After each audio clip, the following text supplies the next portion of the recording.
आ रहा है 33। क्यों ये 33 क्यों आ रहा है? 33 क्यों आ रहा है? जबकि नॉर्मल रेस्पिरेशन रेट कितना होता है? 12 से 20 तक मानते हैं अपन, है ना। तो यहाँ 33 क्यों है? इसमें मैक्सिमम रीडिंग 33 क्यों है भाई? अरे क्योंकि बच्चों के अंदर भी यही वेंटिलेटर काम में आता है। और बच्चों की जो रेस्पिरेशन रेट कितनी होती है? बच्चों की जो रेस्पिरेशन रेट कितनी होती है? एक न्यू बॉर्न होता है, उसकी रेस्पिरेशन रेट कितनी होती है? ठीक है, 40 तक उसकी रेस्पिरेशन रेट मानते हैं, तो आप 33 तक उसकी रेस्पिरेशन रेट रख सकते हो। तो ये चीज़ आपको लोगों को ध्यान में रखना चाहिए, ठीक है। और मिनिमम कितनी है? 4, ठीक है। मिनिमम 4 तक आप रख सकते हो। मिनिमम 4 तक अपन क्यों रख सकते हैं? मिनिमम 4 तक अपन क्यों रख सकते हैं? क्योंकि पेशेंट के अंदर जैसे कि चाइनेस्टिक रेस्पिरेशन अगर किसी पेशेंट के अंदर है तो उसके अंदर ब्रेडिपिनिया भी होता है और कभी कभार एपनिया भी आ जाता है। तो उस एपनिया को मेंटेन करने के लिए अपन यहाँ मिनिमम रेस्पिरेशन रख सकते हैं, ठीक है। तो ये हो गया आपका रेस्पिरेशन। उसके बाद में यहाँ पे आप लोगों अच्छा इधर रखा है, ठीक है। यहाँ पे ये दिख रहा है पीप। इस पीप की फुल फॉर्म क्या होती है? पीप, PWP पीप दिख रहा है। पीप मतलब हॉर्न बजाना। हाँ नहीं, पीप का मतलब हॉर्न बजाना नहीं होता है प्रेम कुमार, ठीक है। पीप का मतलब पॉजिटिव एंड जो फिल्मों में आता है END, positive and expiratory pressure इसको बोला जाता है।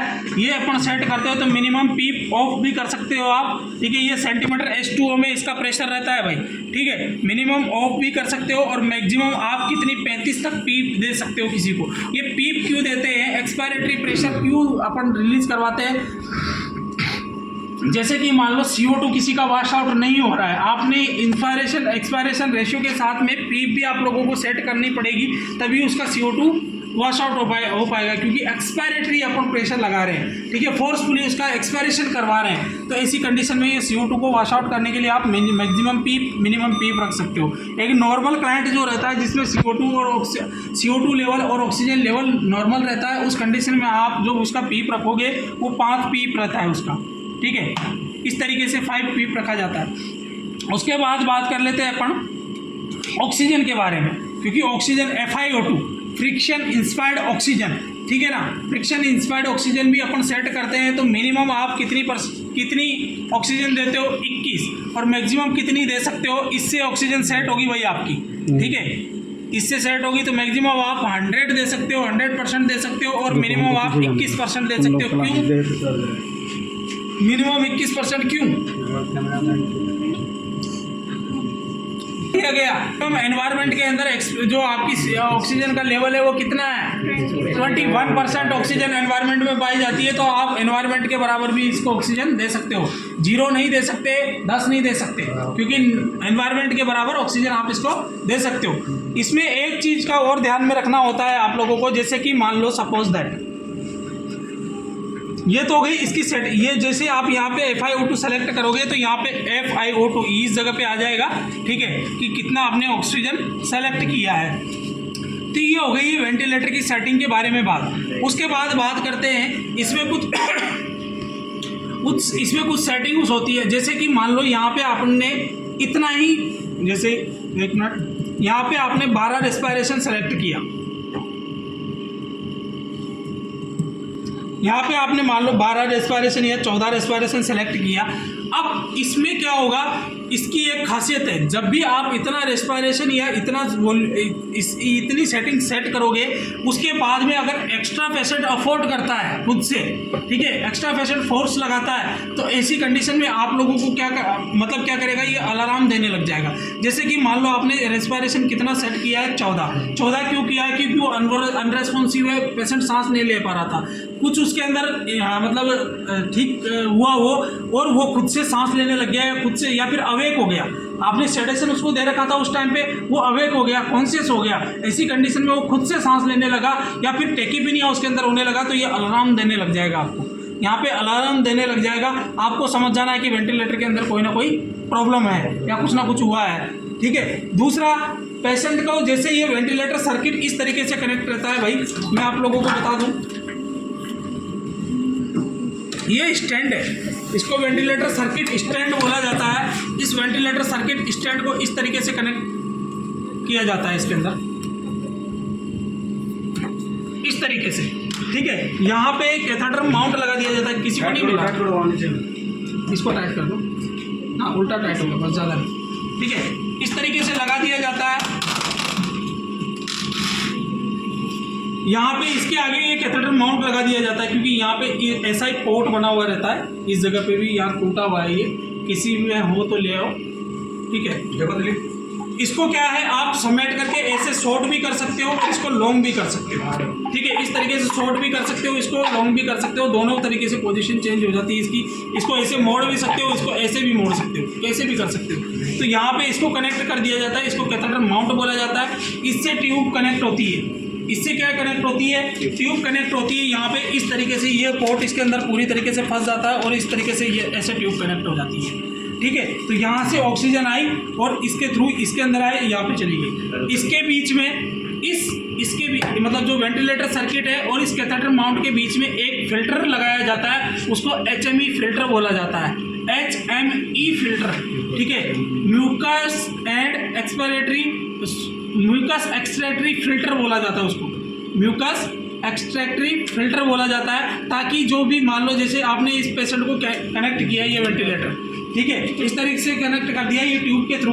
अब ये जैसे सांस लेगा तो इधर से जो ऑक्सीजन जाएगी या एयर जाएगी वो भी फिल्टर होकर के जाएगी, और उधर से जो पेशेंट की तरफ से जो CO2 आएगी वो भी फिल्टर होकर के आएगी, ताकि माइक्रो ऑर्गेनिज्म किसके अंदर नहीं जाना चाहिए, आपकी इस मशीन के अंदर एंटर नहीं होना चाहिए। तो म्यूकस एंड एक्सक्रेटरी फिल्टर इसके अंदर इसके बीच में लगाया जाता है, उसको HME फिल्टर बोला जाता है, एक्सक्रेटरी फिल्टर भी बोलते हैं, heat and moist excretory filter, mucus extractory filter भी बोलते हैं, ठीक है। तो वो फिल्टर यहाँ पे लगा दिया जाता है इन दोनों के बीच में। अब मुझे एक बात आप लोग बताओ कि इस वेंटिलेटर वाले पेशेंट को मैं क्या करवाना चाहता हूँ, नेबुलाइज करवाना चाहता हूँ, कैसे करवाओगे? आपने करवा दिया, इसके थ्रू स्पायरो चला जाएगा, लेकिन मैं इसको नेबुलाइज भी करवाना चाहता हूँ, तो नेबुलाइज कैसे होगा भाई? थोड़ा सा केवल इसके अंदर ये करना है आपको, इन दोनों के बीच में क्या लगा हुआ है, HME फिल्टर लगा हुआ है, ठीक है।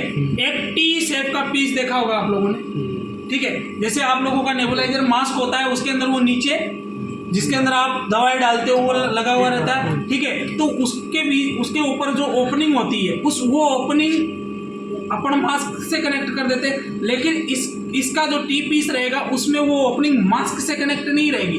एक T शेप की कोई चीज़ मतलब डिवाइस होता है, उस T शेप के डिवाइस से इस तरीके से कनेक्टेड रहता है, ठीक है। यहाँ पे आपने दवाई भर दी, ये इधर इससे T शेप के डिवाइस से कनेक्ट होगा, जैसे इससे कनेक्ट हुआ उसके बाद में इधर की साइड भी ओपनिंग रहती है, इधर की साइड भी ओपनिंग रहती है, दोनों साइड ओपनिंग रहती है। तो इस तरीके से एक साइड ओपनिंग तो इधर आ जाएगी और एक साइड की जो ओपनिंग है वो इसके अंदर लग जाएगी, ठीक है। नीचे आपका वो दवाई भरी हुई है, आपने मशीन से डायरेक्ट कनेक्ट किया ट्यूब को, नेबुलाइजर मशीन ऑन कर दी, नीचे से आपकी स्टीम स्टार्ट हो गई। स्टीम जैसे स्टार्ट हो गई है तो उसके अंदर वो जो भाप रहेगी वो इसके थ्रू अंदर चली जाएगी, तो नेबुलाइजर हो गया पेशेंट। तो इस तरीके से आप नेबुलाइजर करवा सकते हो। ये हो गई है इंट्यूबेशन और वेंटिलेटर के बारे में बात। अब बात करते हैं मान लो वेंटिलेटर पे जो पेशेंट होता है उसकी केयर कैसे की जाए, क्या क्या चीज़ें आप लोगों को ध्यान में रखनी चाहिए और कैसे करना चाहिए। तो इसमें सबसे इम्पोर्टेंट जो थिंग होती है वो पेशेंट, जब भी पेशेंट को आप इंट्यूबेट कर देते हो, वेंटिलेटर पे पेशेंट को ले लेते हो, तो उसकी जो पोजीशन रहेगी वो पोजीशन सेमी फाउलर रहेगी। हमेशा उसकी पोजीशन सेमी फाउलर ही रहती है। 30 to 45 डिग्री उसका हेड ही रहता है, ठीक है। क्यों रहता है? क्योंकि वो स्प्रेड कर सकता है। दूसरा और क्या रखना है, कभी भी पेशेंट को, क्योंकि वो पेशेंट सेडेशन में है, अगर मान लो पेशेंट कॉन्शियस भी था तो आपने सेडेशन दे करके उसको रखना है हमेशा। क्यों? क्योंकि उसके ट्यूब डली हुई हो, फाइट करेगा या फिर कॉन्शियस हो गया तो ट्यूब को आपके हाथ के में पकड़ा देगा ऐसे करके निकाल, ठीक है। तो ऐसा नहीं करना है। तो पेशेंट हमेशा सेडेशन में रहेगा, तो उसकी आइज ओपनिंग नहीं रहना चाहिए, हमेशा आई ओपनिंग नहीं रहना चाहिए। क्यों नहीं रहना चाहिए? क्योंकि अगर उसकी कंटिन्यू आई ओपनिंग रहेगी, आपकी ये लाइट है, जैसे इस बेड पे ये लाइट है, इस तरीके से वो लाइट पड़ती रहेगी उसकी आंखों में हमेशा कंटिन्यू, तो उसकी आंखें खराब हो सकती है। तो ऐसी कंडीशन में आप क्या करोगे, आप कुछ मत करो, उसके यहाँ पे गोज पीस लगाओ और माइक्रोफोन लगाओ दोनों आंखों, ठीक है। तो ये केयर है, ये ध्यान में रखना है, नहीं तो उसकी आंखें खराब हो जाएगी, ठीक है। गोज पीस लगाओ, यहाँ पे हल्का सा गिरा करके गोज पीस लगा दो, गोज पीस लगा के उसको माइक्रोफोन लगा दो, ठीक है। तो आंखें बंद। उसके बाद में क्या करना है, सबसे इंपॉर्टेंट होती है वेंटिलेटर वाले पेशेंट की सक्शनिंग, कि सक्शन कैसे किया जाए। तो सक्शन करने के लिए अपन को कुछ टेक्निक्स यूज करती है। दो प्रकार की सक्शनिंग की जाती है, एक होती है ओपन सक्शनिंग, एक होती है क्लोज सक्शनिंग। तो जो ये इस वैक्यूम के थ्रू ही किया जाता है, इसका जो प्रेशर देखने को मिलता है वो अलग अलग कैंडिडेट के अंदर अलग अलग होता है, ठीक है। तो सबसे पहले लिखो न्यूबॉर्न, सबसे पहले न्यूबॉर्न लिखो, फिर उसके बाद में लिखो आप न्यूबॉर्न लिखो, इन्फेंट लिखो, चिल्ड्रन लिखो,